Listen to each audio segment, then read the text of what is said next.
कहते हैं पहाड़ों पर अंधेरा बहुत जल्दी होता है, और संदीप उनमें से था जो दिन का उजाला या रात का अंधेरा देखे बिना काम करना पसंद करते थे। काफी देर रात उसके पिज्जा जॉइंट पे एक फोन आया। फोन पे ऑर्डर लेने के बाद बिल किस नाम से बनेगा ये पूछा गया तो उधर से आवाज आई, लेट आशीष सिन्हा। ऑर्डर लेने वाला हंसा और बोला अरे सर, रात के वक्त क्या भूतों का डर दिखा रहे हैं? उस आदमी को शायद बात बुरी लगी। उसने थोड़ा चिढ़ते हुए कहा, यकीन नहीं होता तो ऑर्डर लेके खुद आ जाओ ना। अब रोज ही पता नहीं कितने लोग फोन करके ऑर्डर देते हैं और मजाक मस्ती के बीच ऑर्डर दे देते हैं। लड़के ने ऑर्डर लिया और संदीप को आवाज लगा के कहा कि उसके घर जाने के रास्ते में ही पड़ेगा तो वो ऑर्डर देता जाए। संदीप का भी उस रात का लास्ट ऑर्डर ही होता वो, और इसी बहाने आधे घंटे पहले निकल लेता। तो उसने ऑर्डर लिया और निकल गया। पहाड़ों पर ठंडी हवा को चीरता हुआ संदीप अपनी बाइक पर निकला। एड्रेस थोड़ा टेढ़ा मेढ़ा था, ढूंढने में थोड़ा टाइम लगा, लेकिन टाइम रहते पहुंच गया संदीप। मकान बिल्कुल 10 मकानों की लाइन में आखिरी मकान था। संदीप ने जाकर देखा, वहां कोई डोरबेल नहीं थे। नॉक किया तो तकरीबन एक 40 साल के आदमी ने दरवाजा जरा सा खोल के बाहर झांक कर पूछा, क्या है, क्या चाहिए? संदीप ने बताया कि मिस्टर सिन्हा का ऑर्डर किया हुआ पिज्जा देने आया है वो। तो उस आदमी का जवाब सुनकर 1 मिनट को संदीप के पसीने छूट गए। उस आदमी ने कहा, यहाँ कोई आशीष सिन्हा विना नहीं रहते, ये मेरा घर है। संदीप थोड़ा परेशान हो गया कि पूरा ऑर्डर अब बर्बाद न हो जाए और उसके पैसे न कट जाए। फिर भी उसने कहा कि एड्रेस तो उसी घर का दिया गया था, जिस पे वो आदमी जोर से हंसा और बोला कि उसकी मजाक करने की आदत है, और पिज्जा और बिल मांगा। बिल देख के उसने थोड़े पैसे दिए और कहा बाकी पैसे वो अंदर से लाकर दे रहा है, और पैसे लेने अंदर चला गया। वो आदमी अंदर गया तो संदीप भी इधर उधर देखने लगा, और एक दीवार पर उसकी नजरें ठिठक के रुक गई। उस दीवार पर उसी आदमी की तस्वीर लगी थी जिस पर माला चढ़ी हुई थी। संदीप के उस तस्वीर को देखते के साथ ही कमरे में से वो आदमी हाथ में थोड़े पैसे लिए मुस्कुराता हुआ आ रहा था। इस वक्त वो मामूली सी मुस्कुराहट भी इतनी डरावनी थी कि 1 मिनट तो संदीप की भी सांस रुक गई।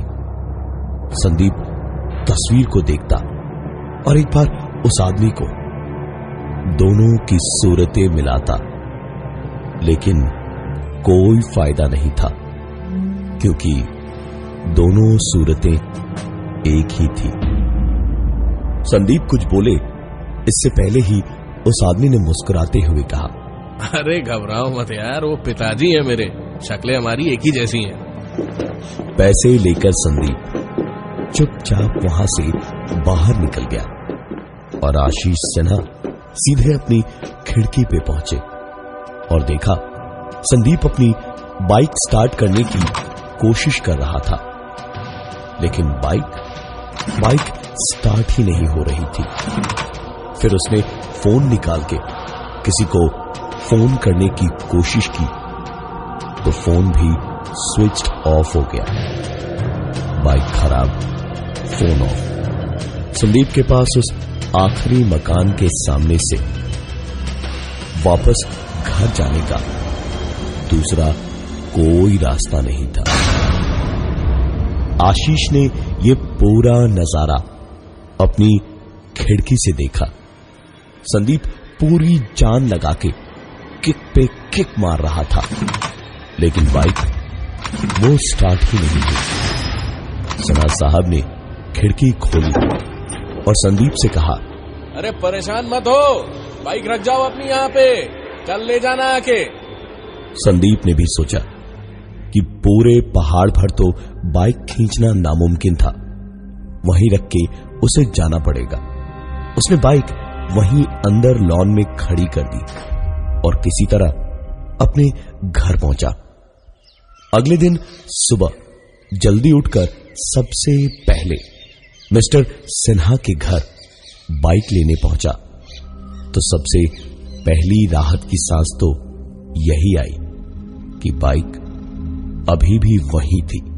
जाके बाइक को किक मारा तो एक ही किक में स्टार्ट हो गई। खुशी खुशी संदीप जाने को हुआ तो ध्यान आया कि कम से कम एक भले आदमी ने मदद की है तो उसे थैंक यू तो बोलना ही चाहिए।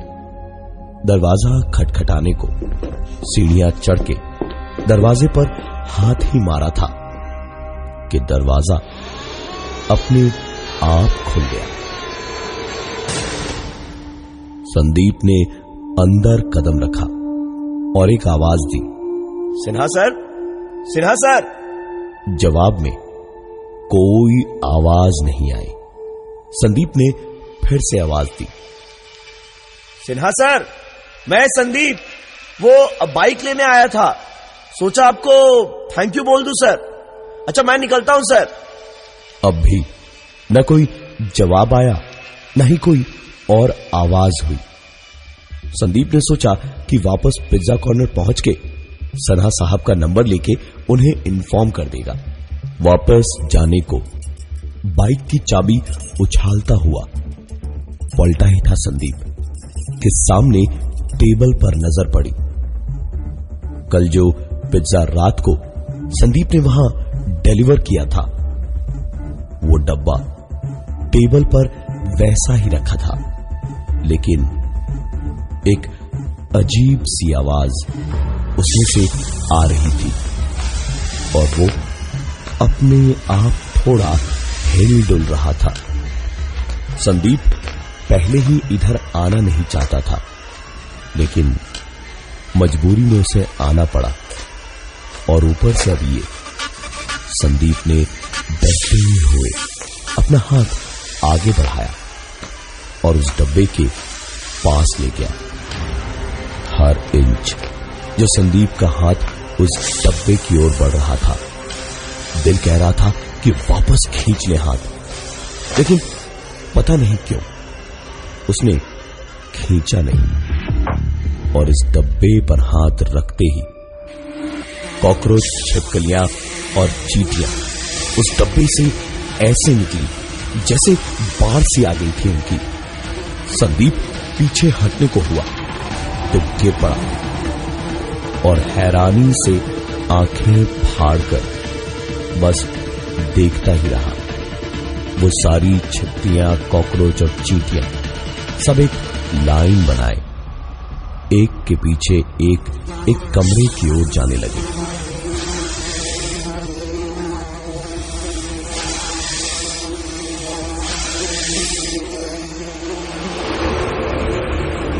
संदीप पलटकर वहां से भागने को हुआ तो उस कमरे का दरवाजा ऐसे खुला जैसे संदीप को न्योता दे रहा था अंदर झांकने के लिए। संदीप घबराया हुआ था, जानने की हिम्मत भी नहीं थी, दिल भी नहीं था, लेकिन फिर भी जैसे कोई उसे कुछ दिखाना चाह रहा था, जिसकी वजह से संदीप उस तरफ खिंचा चला जा रहा था। उस कमरे से ऐसी बदबू आ रही थी जैसे पता नहीं वहां जमानों से क्या क्या सड़ रहा था। संदीप ने दरवाजे से अंदर उस कमरे में झांका तो उसने जो देखा वो भूलने लायक नहीं था। पूरे कमरे में फर्श से लेकर छत तक पिज्जा के डब्बे ही डब्बे भरे थे। हर डब्बे, हर कोने में उस कमरे के एक एक स्क्वायर फुट इलाके में जिंदा कॉकरोच निगलती छिपकलियां, मरे कॉकरोच के पंख और टुकड़े उठा के ले जाती चींटियां और कीड़े मकोड़ों का शिकार करती छिपकलियां भारी पड़ी थी। उस कमरे में ऐसी बदबू थी कि संदीप को 2 सेकंड में ही उल्टी आ गई और वहां से संदीप सीधे बाहर भागा। सोचा अब तो फोन करके भी थैंक यू बोलने का मतलब नहीं है। पता नहीं ये कौन आदमी है और ये सब गंदगी क्यों है यहां। संदीप वहां से डर के मारे पूरी जान लगाकर भागा और बाइक स्टार्ट करके गियर लगाया ही था जब एक पत्थर आकर उसके सामने गिरा। नीचे गिरा वो पत्थर देखा तो उस पर एक कागज लिपटा हुआ था। कागज पत्थर से उतार के देखा तो उस पर लिखा था, रात को फोन करता हूं। संदीप ने सोच लिया था कि यहां से कितना भी बड़ा ऑर्डर क्यों ना आ जाए, वो मरते दम तक नहीं आएगा यहां ऑर्डर देने। दिन भर के काम धाम में यह सब यादों से धुंधला हो गया, लेकिन रह रहकर उस कमरे को याद करके एक सर्द सी सिहरन रीढ़ की हड्डी को ठंडा करके रोंगटे खड़े कर जाती थी। संदीप ने दिन का पूरा चार्ट रिपोर्ट मैनेजर को दे दिया और निकलने को ही था जब मैनेजर ने बताया कि एक लड़का डिलीवरी करने गया था जब उसकी बाइक खराब हो गई। संदीप के घर के रास्ते में ही था वो, तो संदीप आगे डिलीवरी करता चला जाए। संदीप ने भी कहा ठीक है, रास्ते में किसी की मदद तो की ही जा सकती है।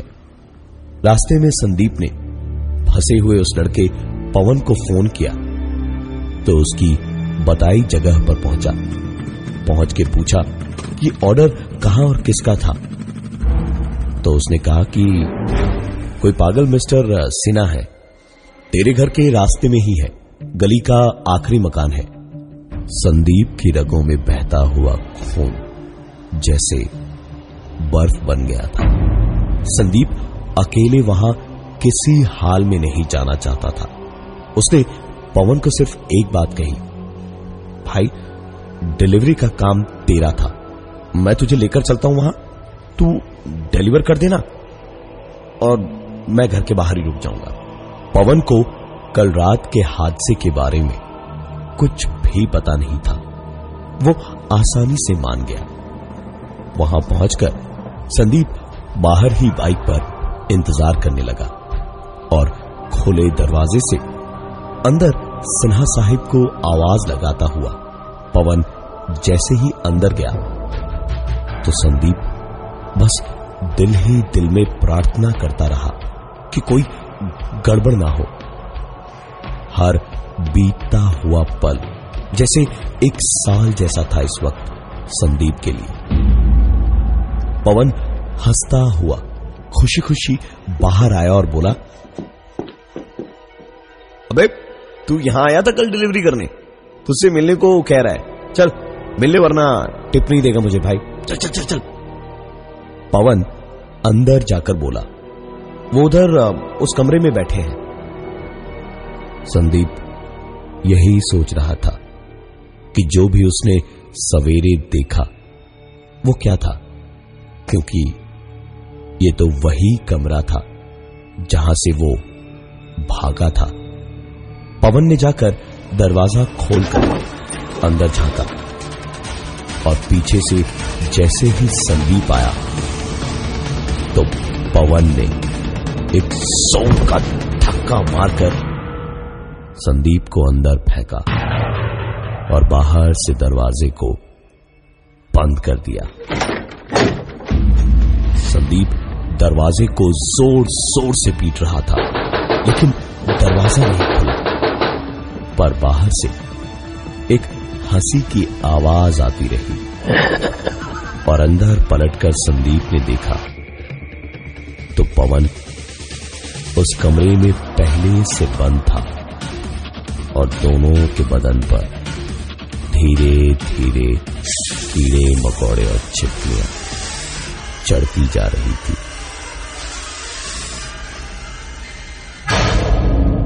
संदीप और पवन उस कमरे में बंद इस वक्त बहुत ही बुरे हाल में थे। कमरे में पता नहीं कब से सड़ते इतने सारे खाने की बदबू से, मरे हुए कीड़े मकोड़ों के सड़ने की बदबू से दोनों उल्टियां किए चले जा रहे थे। वो कमरा किसी शैतान की जेल जैसा लग रहा था। उल्टियां कर करके जब और कुछ पेट में बचा ही नहीं, तो एक आध झटकों के बाद जब एक एक कोने में दोनों पड़े हाँफ रहे थे, तो उस वक्त महसूस कर पा रहे थे कि उनके पैरों पर धीमे धीमे गुदगुदी सी हो रही थी। एक झटके से चिल्लाते हुए अपने पैर को झटक के बहुत कोशिश की, लेकिन कोई फायदा नहीं था। पूरे कमरे की छिपकलियां, कीड़े मकोड़े, कॉकरोच सब के सब उन दोनों पर चढ़ते जा रहे थे। दोनों उठकर इधर उधर देखते देखते हाथ पैर चला के खुद को उन कीड़ों से दूर रखने की कोशिश कर रहे थे। पूरे कमरे में बदबू ऐसी थी कि मिनटों में किसी का दम घोंट कर उसे मार दे। कुछ देर के बाद पूरे कमरे में कीड़ों के बिलबिलाने की आवाज थी। पवन को अपने कानों में ठीक उसी वक्त खुसफुसाता हुआ कुछ सुनाई दिया। संदीप ने तुझे फंसा दिया, वो तुझे थोड़ी देर में निकाल देंगे, फंसेगा तू। और इसी वक्त संदीप को अपने कानों में सुनाई दिया, ये पवन ही तुझे अंदर लाया था ना, पहले तो तू चला गया था यहां से, अब कैसे फंसा? इसी ने फंसाया है तुझे। पवन और संदीप दोनों ही इतने परेशान थे इस वक्त कि इस उकसावे में भी आ गए। बदन में ताकत नहीं थी, लेकिन जिंदा बचने की होड़ में एक दूसरे पर टूट पड़े और हाथापाई में काफी चोटें जरा सी हाथापाई में ही लग गई। उल्टियां करके दोनों बेहाल थे। बदबू दम घोंटे जा रही थी, खून बहते बहते कमजोरी आ रही थी। और इसी वक्त दरवाजे के बाहर से एक आवाज आई।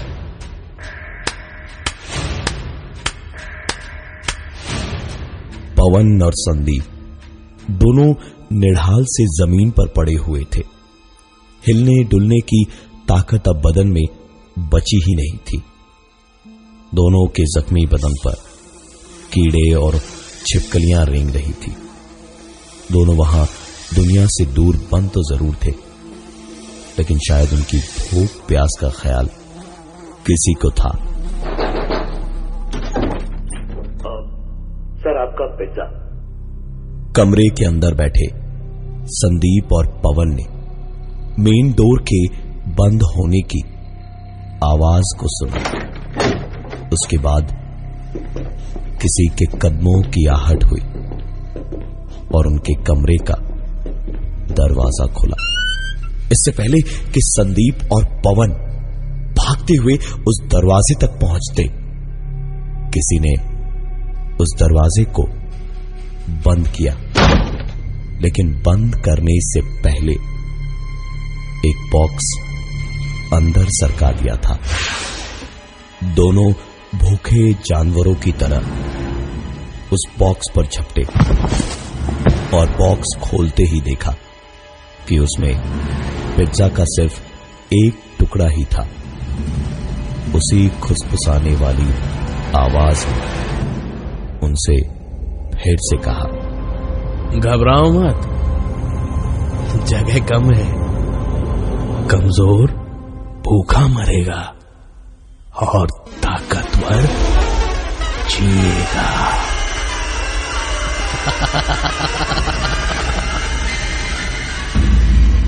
वो पिज्जा जॉइंट नया ही खुला था, लेकिन एम्प्लॉइज के गायब होते रहने की वजह से 2 महीनों के बाद ही बंद हो गया।